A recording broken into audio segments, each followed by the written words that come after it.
Gospel of Thomas in this video, and I'm staying close to the mic because I'm in an empty room.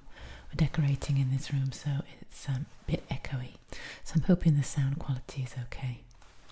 I'll read a verse, two verses in fact, and they are 27a, 27b as the reference for the Gospel of Thomas, and then I will read the commentary. So this is what the scholars say, with all the historical and contextual understanding of what that might mean, and then I will share my own intuitive reading of it for today, so I hope that you find it edifying and helpful. Okay, so here's the verse. If you do not fast from the world, you will not find the kingdom. If you do not keep the Sabbath as a Sabbath, you will never see the Father. I'll say it again. If you do not fast from the world, you will not find the kingdom. If you do not keep the Sabbath as a Sabbath, you will never see the Father. Okay, so I'm going to begin by just reading what is said by Stephen Davis. He's the annotator, and he's a professor of religious studies. Since the kingdom of heaven is already available on earth, within and without people, within and outside people, in other words, they should become able to see it through their own inner light. What then of the former world, the world of fallenness and of religious obligations and prayer and repentance and so forth? That world needs to be put aside. Instead, one should radiate light into the world and receive that light back from the kingdom. Accordingly, the less one interacts with the common perspectives of the world, the more one may come to see it in the new light of the kingdom of heaven. Thus one should fast from the world, as it ordinarily is, in order to find the world to be the kingdom of heaven.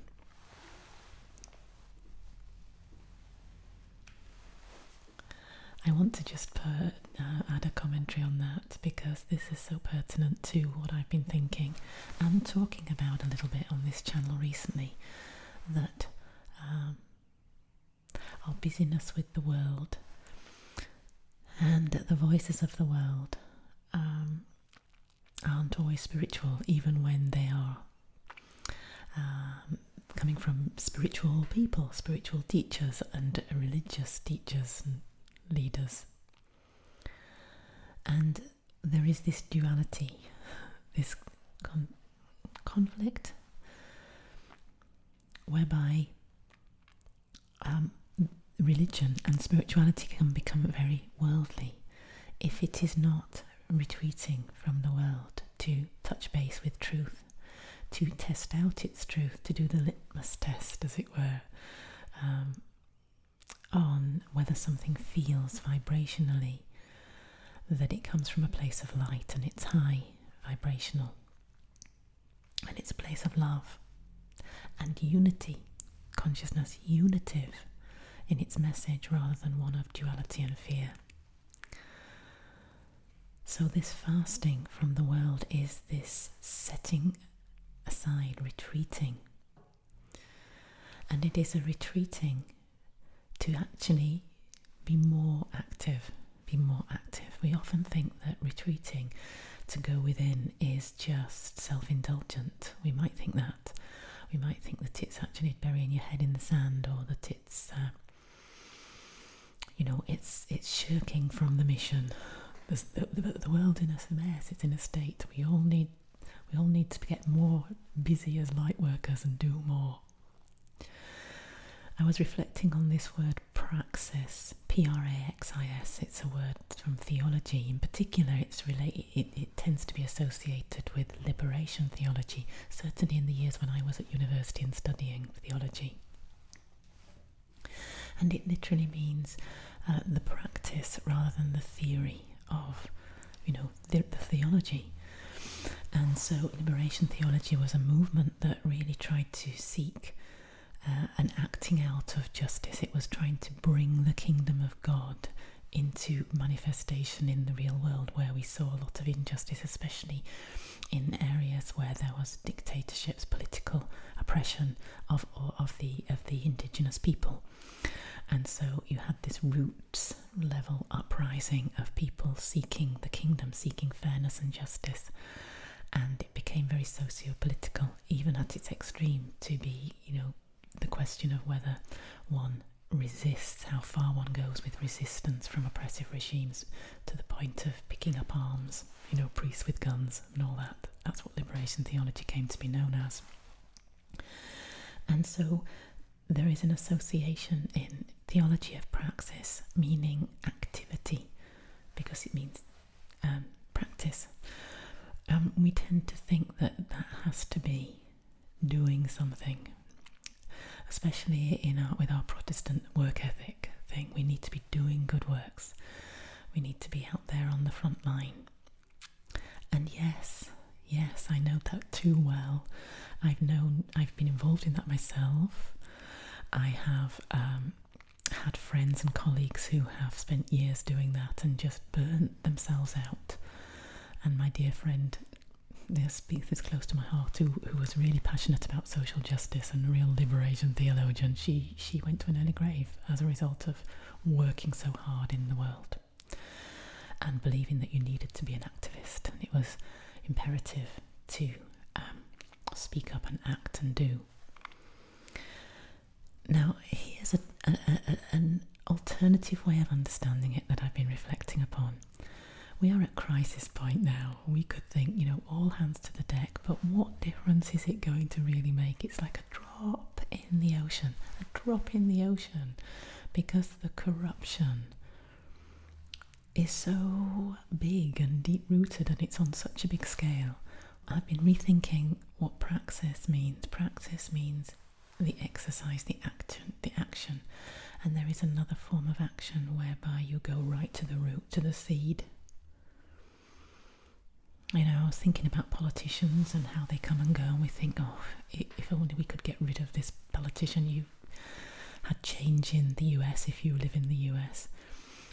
We're in a situation in the UK where maybe people long for change and think, well, is it going to be any different if we get rid of that one and another one comes in? Because unless there is a sea change, you keep replacing, because the fruit grows and it's a bad fruit, yeah. So you rip out that plant, you uproot it, but then you put another seed in, and unless the seed is a different seed, it's just going to produce the same plant, the same type of fruit. You're just going to end up with the same thing over and over again, unless there is a seed change. And how do you change the seed? Well, a seed is programmed. It has a coding in it. So you have to go back. You have to go behind and before. Do you know what I mean? Behind and before. Rather than deal with the problem once it starts to emerge and grow and manifest. Yeah, you can cut it down, but there'll just be something else. There'll just be another politician with the same ideas and values, and you'll get the same result, most likely. So we come to the true praxis is a call to deepening. This is what I've been shown, and what I'm totally convinced of. As it gets more extreme and the need is more there to try and effect change, so the call is to go and do the deepening. And with the deepening, you are able to get to the root of the problem, because you are stepping out of this world. You're changing your vibrational reality, going higher, going to the place of the angelic realm, going to the place of all potentiality, where the wave hasn't yet collapsed into something that materializes, going to the unitive space, And that's where we choose something else. We acknowledge how it is. We don't resist it. We give it love. We give it compassion. We therefore heal it, neutralize it, and we choose something else, because what we give our attention to, we give energy to. Think about the wave and the particle. Yeah. So the true response for activism is a deepening, and it's not because you're just thinking, I can't be bothered anymore, I'm not interested, it upsets me too much, or it's just impossible. It's not a retreating, it's not a giving up. It's a response to the real call, going to the cause of it. Yeah, that's how you do the angelic activism. You're a powerful creator, and you can co-create a better world. The call is to deepening. And this is what I think is meant by the Sabbath. The Sabbath is the resting from the world. If you do not fast from the world, you will not find the kingdom. If you do not keep the Sabbath as a Sabbath, you will never see the Father. So let's just look at that word Sabbath, what is meant. The practice of the Sabbath is also a form of fasting, for to keep the Sabbath one refrains from work, just as one refrains from food in order to fast. It seems unlikely that Thomas's Gospel affirms the necessity of keeping standard Jewish religious conventions here, but speaks out against them in saying 14. I'd have to look back at what saying 14 is. I think it's just a reference to resisting the religious conventions. Rather, the Thomasine community probably understood the Sabbath as a transformed way of interacting with the world. A transformed way of interacting with the world. Just as it understood fasting that way. So as one fasts from the world, so also one Sabbaths from the world.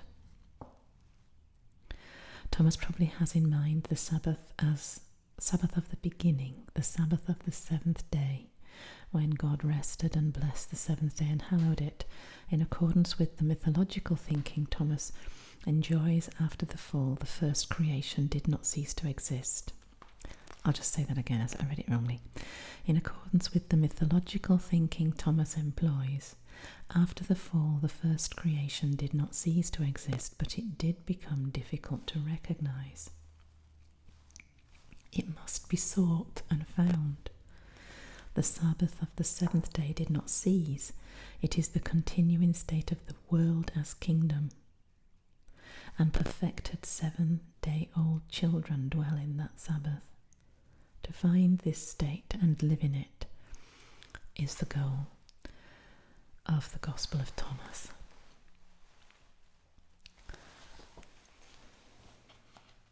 The resting from the world and the voices of the world and the thinking of the world has to come from the retreating to go deeper, so that you change the consciousness and you bring back into the world a different consciousness, a different coding. You do that not only for your own mental, emotional, spiritual well-being, and to keep you aligned with truth, so as not to be misled by the conflicting voices of worldly spiritual teaching. But you do that to, in a very real sense, make adjustments in the place of unity, so that in the appearance of a manifestation of diversity of this world, we see the fruits of the seed change that we make when we do that alchemical work. This is what the alchemists do. This is alchemy, where we take something base, we change the place where we work on it. We go up to a higher consciousness. There we do the work. We do the praxis. Yeah. And the transmutation happens, and then we bring it back down into the world. To the worldly eye, it would seem that you're doing nothing. You're just shutting yourself in a room and meditating, doing your silent prayer, doing your deepening exercise.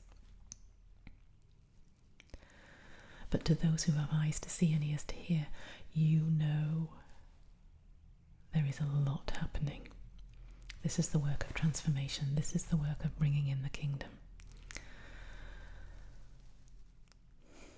So I hope that that has spoken to you. I'd love to hear your thoughts in the comments. Please like this video if you have enjoyed it, and subscribe if you're new here and want more from the lost gospels, the secret gospels, more esoteric Christian teaching. That's what I'm interested in, and that's what I'll be sharing with you. So until next time, thanks for watching. Bye for now.